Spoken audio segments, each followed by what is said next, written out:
Everyone's asking me my verdict on last night's All-Star game, and it was a high-scoring event. I think it's the highest-scoring game in NBA history. I like that they chosen Indy for the site of the All-Star game. The slam dunk All-Star weekend in general, the slam dunk competition was, below average, but it was sort of watchable. The skills challenge, 3-point tournament was decent, but the main event is the actual All-Star game itself. No one goes to All-Star weekend for the celebrities, the celebrity games, and this, that, and the skills competition, 3-point, slam dunk, possibly, in the past, possibly, but not so much now. But the All-Star game is why people attend this event. This event. So with all that being said, I was a component of, out of all the big three when it comes to Major League Baseball, the National Football League, and the NBA. I was a big component of the NBA got it right with the All-Star games. They are very entertaining, they're fun, and the competition, even though, it's not at the highest of high, it's still a pretty much meaningful game to watch. Last year, as well as the year before, I started seeing the All-Star game not being what it used to be. Now it's a skills competition. It's just basically a skills competition with little to no defense. And last night there was no defense. It just, the stars were allowed to just do whatever. All right. With no pressure, no one trying to, kind of sort of defend them. Not defend them all the way. Allow them to blow right by them and do their dunks or shoot their shot, but kind of make it competitive. All right. This year, there was no competitive, no defense, no nothing. If you are an offensive type of person, I guess that satisfied you. If you were the one who bought the tickets and you wanted to see the stars, then that, sort of filled your need. That's something that you can appreciate. Or if you wanted to watch it on your television and all you want to watch is just the stars and the celebrities in attendance, okay, yeah, that's fine as well. All right. But if you are a basketball purist, if you are someone that loves the NBA, like myself, it wasn't a great game. And it just seems like the NBA is in that same box with the with the NFL. Major League Baseball kind of sort of got it right, but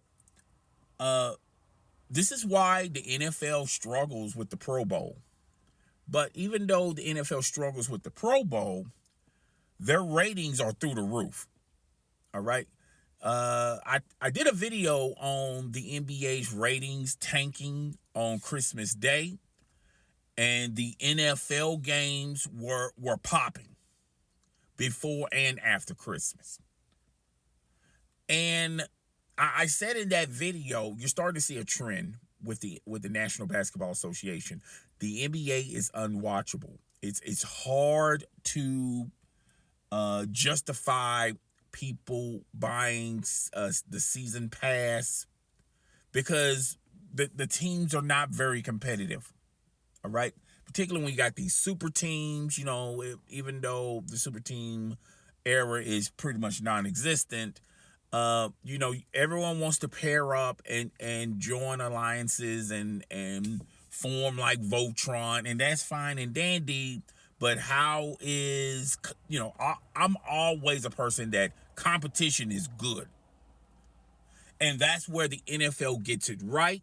That's where the NFL, they get their ratings, they get their numbers. That's why the NFL is more popular. That's why you have these broadcast stations or, trying to sign the NFL, a piece of the NFL, and they, pay top dollar to get NFL coverage on their channel or their, broadcast company. And when you look at the NBA, they're trying to get in the same ballpark with the National Football League, and they're not. The NBA is not as important as the NFL. Now, I know a lot of people, a lot of sports purists is going to say, well, the NFL was always king in the United States. If you want to say that, that's fine. But the NBA was a global sport, all right? It still is global dominant, all right? But with the NBA, it seems like they're taking a back seat to appease the stars and appease the powers that be, but they don't give a damn about the fans because the fans want to be entertained. The fans want to justify why they're paying NBA Pass. The fans want to justify why they are in attendance watching these games. And now you got several superstars or stars talking about the possibility of shrinking the season down to 63. And I think Jaylen Brown commented talking about that's still too much. Now you got, now more than ever, these players are getting rest days. They're not playing a full calendar basketball season, injured or not. Okay. And all of that is hurting the league's value, and is hurting just particularly in this economy where, you have to pick and choose. Back in the day, you could get a season pass for Major League Baseball, the NFL, and the NBA.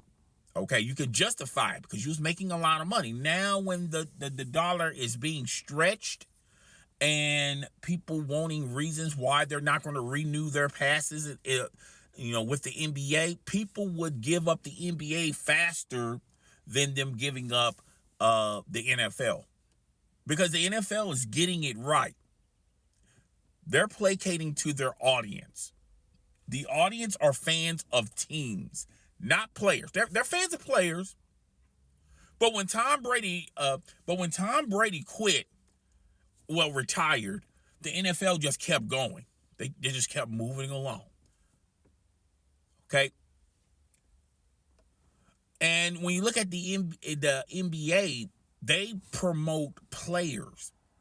But when the players are not at their best, they're behind they're ahead of their prime, behind their prime. And they justify why they're playing. And it's always for personal reasons. It's never for the fans. Then you start to get behavior such as fans are speaking with their wallet, and they're speaking with their viewership. And the NBA is losing ratings, and they're losing value, and ultimately they're going to lose money. You don't see ESPN just opening up the checkbook and signing whatever amount to the NBA. Turner Sports. There was an article over the summer, and we talked about it, the possibility of Turner Sports not having NBA.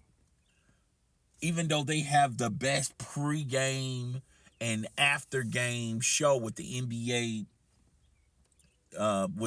Today, Turner's NBA Today, with Charles Barkley, Shaquille O'Neal, Kenny Smith, Ernie Johnson. That tandem is the best tandem in basketball broadcasting. ESPN tried to duplicate that with Irvin Magic Johnson, Stephen A. Smith, Jalen Rose, and they fell flat on their face. They couldn't even compete with the Turner Sports. But there was a possibility where Turner Sports was going to give up on the NBA, but they was going to still have inside the NBA. So when you see all of this, before the All-Star game started, when you see all of this circulating to the point where you look at the All-Star game now, the NBA, they got some tough decisions to make. Are they going to keep promoting their league with their stars, or they're going to be doing like the NFL and start promoting the actual teams? Have rules in effect where it benefits the team. I don't know if people are paying attention or even watching. If there's been a lot of owners that have been giving up majority stakes of their teams. Now, I understand Michael Jeffrey Jordan doing it. He's a billionaire. I mean, he really doesn't, need, even though there have been some reports that he still has final say in a lot of things, but he sold off a portion of his ownership. And Mark Cuban is about to do this. I don't know if he already did it or he's about to do the same thing. You're seeing a ton of owners, saying, their teams are not as valuable as they once was. When you look at an NFL team, it triples in value. When you look at an NBA a team, when we talk about when a owner wants to sell it, it's really based on what they have on their roster. So the guy who now owns the Phoenix Suns, and everyone was talking about, oh man, they got Kevin Durant, they got I forgot the guy that came from Washington, Bradley Beal, and Devin Booker. Oh man, that guy got that team for a steal. That, if you look at the Phoenix Suns now, the value of that team is not as what it once was before the season started. And you're starting to see, sooner rather than later, a lot of these ball clubs, a lot of these owners are saying it just costs too much to keep being in the red. There's a lot of other teams. If you're not the Golden State Warriors, if you're not the Los Angeles Lakers, if you're not the Los Angeles Clippers, if you're not somewhat the Dallas Mavericks, where you have an owner with deep pockets that can justify a loss here and there, just as long as they're putting fans in seats. Because the teams I just mentioned, they're not sniffing an NBA title. I love what the Clippers have done.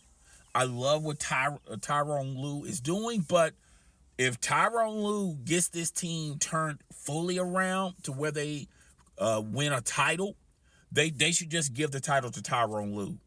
Okay, it has nothing to do with Kawhi Leonard, James Harden, Russell Westbrook being okay coming off the bench, or Paul George, resurfacing. It has nothing to do with any of those players. It has more to do with Ty Lue. He's going to be a heavy candidate, and teams are willing to pay top dollar if he gets that team turned around. But the teams I just mentioned, they're not sniffing an NBA title.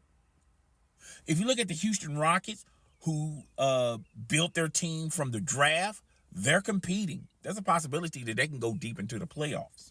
If you look at the Oklahoma City Thunder, they've been building through the draft, and they've been drafting the right players, and they're contending. They can make a run for the playoffs. If you look at Sacramento Kings, even though, they drafted early and it doesn't look like, it's adding up, but they are a very competitive team. The Memphis Grizzlies, when John Morant got suspended, it looked like they were heading upward. But if you look at these teams, they're younger teams with talent from top to bottom. They don't have one superstar, two superstars, or two superstars, and once he was a superstar, now he's coming off the bench. They're not putting all of their energy and money in three players, and they're going into the the bargain bin to pick up other players. Because you got to have talent top to bottom. Not just one or two or maybe three guys. You have to have talent top to bottom. Look at the Bucks. They got Giannis and they got Dame, and they were struggling with the new coach, with the coach. They fired that coach. They replaced him with Doc Rivers, and they're still doing the same thing. Why? Because they gave up their defense to get Dame Dollar. You have to have talent top to bottom. You just can't just put all your eggs in one basket with two players. That is not going to work in today's NBA. If you look at the labor laws, if you look at the rules of the game, if you look at salary caps and things of that nature, you're going to have to do what NFL teams do, what they've been doing. You have to build through the draft and carefully select the right people, the right players, in free agency. You don't swing for the fences, give up on your future, give up a couple of players that were, contributors to your team for one guy. Those days are behind. Look at the Los Angeles Lakers. They give up so much for Anthony Davis. They got a ring. I get that, but it came at a price. And they're not going to the playoffs. I don't care what Laker fan sits up there and tell you that. They're not going to the playoffs, but they're always in the news about a player that they can trade. Last year, they was talking about getting, 3 years ago, Kawhi Leonard. Then they was talking about getting, Klay Thompson. Then there was talking about getting the player that used to play with LeBron back in Cleveland. Can't think of his name right now because, to be perfectly honest with you, he's not making no more noise. He's just one of those guys. Now, I know a lot of people are going to, comment in the comment section, Kyrie Irving? You're saying he's just one of those guys? He's a great scorer, but that's all he is. His athleticism is behind. He's no longer athletic. The only thing he has is he's a good scorer, a decent scorer. And that's it. He's not a hell of a defender. And you put him with Luka, who's just a great scorer. People are talking about how the scoring title and scoring. I'm telling you, the scoring titles and scoring records and just scoring in general, these guys are going to break these records in the next 5 to 10 years. Guarantee you. LeBron is not going to have that scoring title much longer. Because all you have to do is play 21 years and then you get it yourself. He's showing you the blueprint. It doesn't, having the scoring title doesn't mean that you are a great scorer or you know how to score. It's just if you throw up enough shots and make some of them and average some of them, then if you do it consistently, if you just below minimum effort, you can get the scoring title. But like I always told you guys, the scoring title was meaningless in the NBA anyway. Because when Kareem had it, no one was talking about it. Now everyone sits up there and tell you, well, Kareem wasn't a likable guy, so the scoring title is not a likable thing because the most likable guy got the scoring title. No, it doesn't prove anything that, just because you got the scoring record, it doesn't mean that you are a great scorer. It doesn't go hand in hand. But anyway, the NBA is struggling and they need to fix this immediately because this product is and another thing with the NBA, they got way too much stuff tied to it that's not making money for the NBA. The WNBA is struggling. It's time for the WNBA. Okay, you done had this league for over 20 years. You're paying the salaries of these women. If there's an audience for the WNBA is going to have to survive or die. You're going to have to let it go and let it cultivate, let it marinate, let it get its own audience. Because NBA, you got bigger fish to fry. But that's all I got. I'll see you guys in the next video. Deuces.